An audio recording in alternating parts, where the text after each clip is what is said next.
O pâncreas é um órgão considerado glândula com funções endócrina e exócrina. Na função endócrina, produz os hormônios insulina e glucagon, e na função exócrina, produz as substâncias que são as enzimas que ajudam no sistema de digestão dos alimentos. Na função endócrina, nós vamos estudar então o diabetes.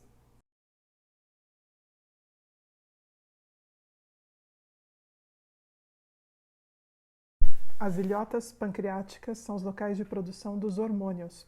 Em cada ilhota, há dois tipos de células, as células alfa e as células beta. As células alfa produzem o hormônio glucagon e as células beta produzem o hormônio insulina.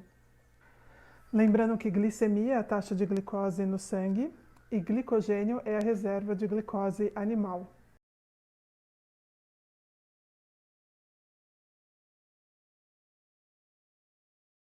A insulina facilita o ingresso da glicose existente no sangue em diversos tipos de células, principalmente musculares e fígado, onde as moléculas de glicose são armazenadas sob a forma de glicogênio.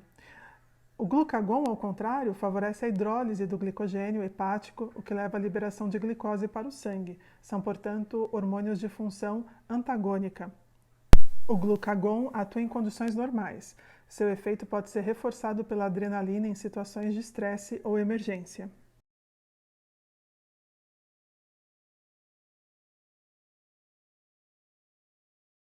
Os receptores de insulina são glicoproteínas presentes na membrana plasmática das células-alvo, sendo constituída por subunidades diferentes chamadas de alfa e beta, que estão ligadas por pontes.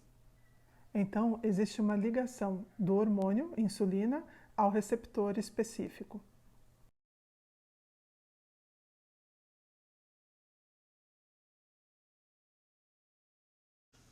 O diabetes é uma doença crônica no qual o corpo não produz insulina ou não consegue empregar adequadamente a insulina que produz. Esse hormônio controla a quantidade de glicose no sangue. O corpo precisa desse hormônio para utilizar a glicose que obtemos por meio dos alimentos como fonte de energia. Quando a pessoa tem diabetes, no entanto, o organismo não fabrica insulina e não consegue utilizar a glicose adequadamente. O nível de glicose fica alto, hiperglicemia. Se esse quadro permanecer, haverá danos em órgãos, vasos sanguíneos e nervos.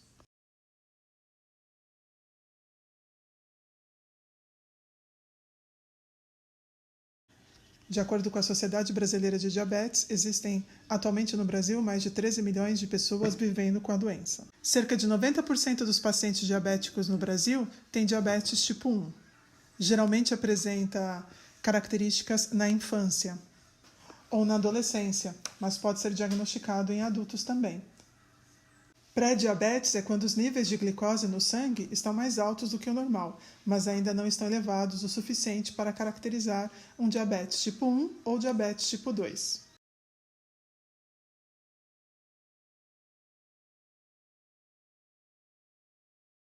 Sintomas gerais do diabetes: fome frequente, sede constante, vontade de urinar diversas vezes ao dia, formigamento nos pés e nas mãos, infecções frequentes na bexiga, nos rins, na pele, feridas que demoram para cicatrizar, visão embaçada, em alguns casos, náusea e vômito, fadiga e mudanças de humor.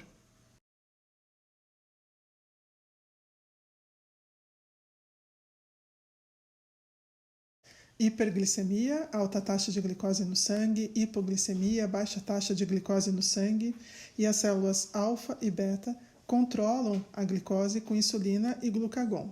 Durante as refeições, o sistema nervoso identifica os alimentos que estão a caminho do estômago e, através dos nervos, manda sinais elétricos ao pâncreas para que ele libere suas enzimas no intestino e os hormônios na corrente sanguínea. A insulina também é responsável por armazenar glicogênio no fígado, tornando-se essencial na manutenção do equilíbrio do corpo.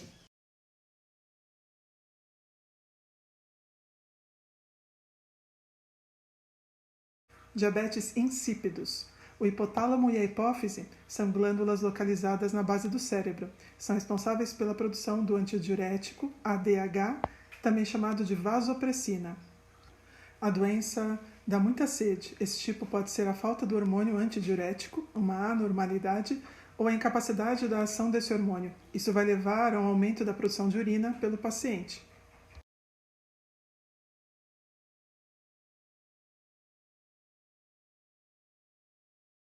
A falta do hormônio antidiurético, a incapacidade da ação desse hormônio, é a responsável por não conseguir controlar a vontade de ir ao banheiro. Segundo os especialistas, em mais de 95% dos casos, a diabetes insípidos é adquirida pela presença de tumor na região do hipotálamo ou da hipófise, pode ser também consequência de alguma lesão após alguma cirurgia nessa região ou também traumatismo craniano. A única saída é a reposição do hormônio.